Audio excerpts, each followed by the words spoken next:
Hi everyone, Heather Paracchio here from Yukon Extension. Welcome to my home and my kitchen. And today I'm going to bring you 7 easy steps for how to kitchen prep for saving time and saving money. So step 1 is to buy meat in bulk if you can. So if you catch a sale, this week ground chicken was on sale, got a big 3-pound package. I was able to cut that into 3 1-pound portions, place them in a freezer bag, and I'm going to freeze these flat, just like a book almost, and then that makes it really easy to find them in the freezer. I can easily take this out the night before, thaw it, maybe throw it in crock pot and make a chili or a soup, and so really handy to have that on hand. So that is tip number 1. Tip number 2 is to prepare your fruits and vegetables ahead of time. So on the weekends when I have a bit more time, I will often wash and chop and cut up different vegetables such as celery, which I have here.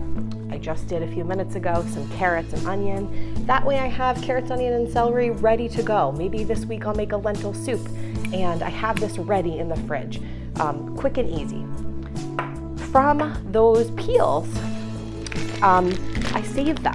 So here is a Ziploc bag. I'm gonna keep this in the freezer. This has all of the peels. I can actually make a vegetable stock from this. So that way there's no waste.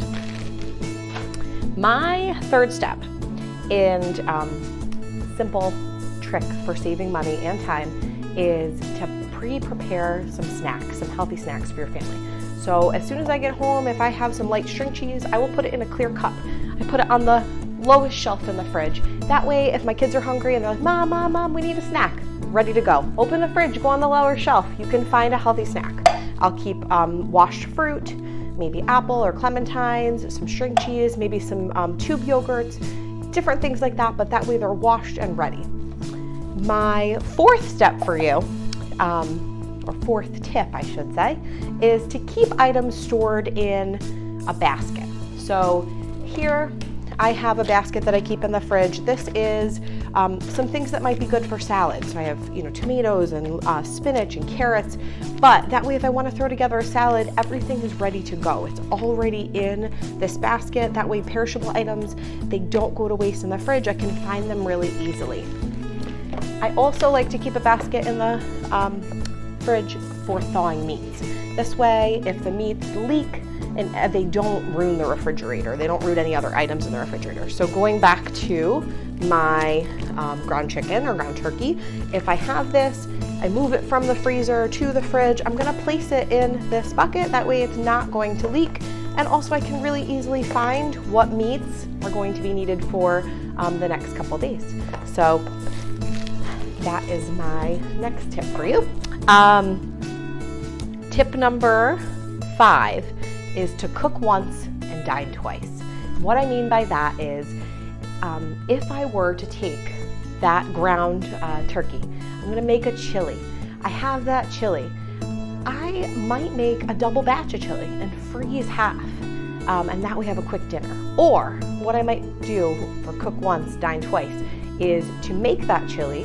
One night we'll have chili for dinner, and the next day we might have chili on a baked potato as a lunch. We'll use those leftovers to make another meal. Or maybe I will doctor it up a little bit and make it into tacos. So, kind of reinventing, that way we don't have any waste.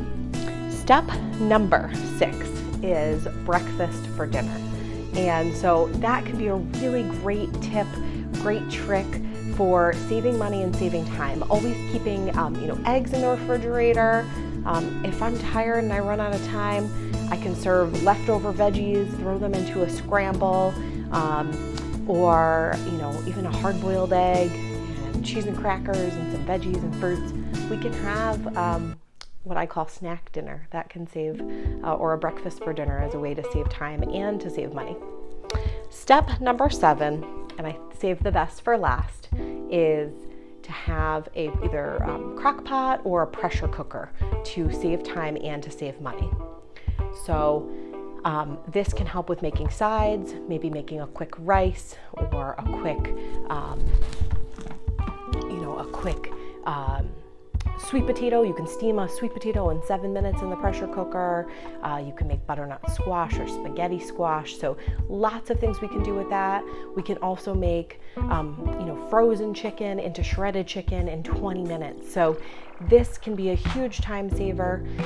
Also, if you have a slow cooker, you can make things like soups or stews or chilies, and they can really stretch your budget. They can also help you to use whatever you have left in the fridge. So if I have, spinach that looks a little bit on its way out, I can throw that into a super stew and stretch its life, and make sure that I'm not losing any money there. So I hope that these tips and tricks were helpful to you, and I look forward to sharing more tips soon. Again, you can find us at hashtag Ask UConn Extension. So again, that's hashtag Ask UConn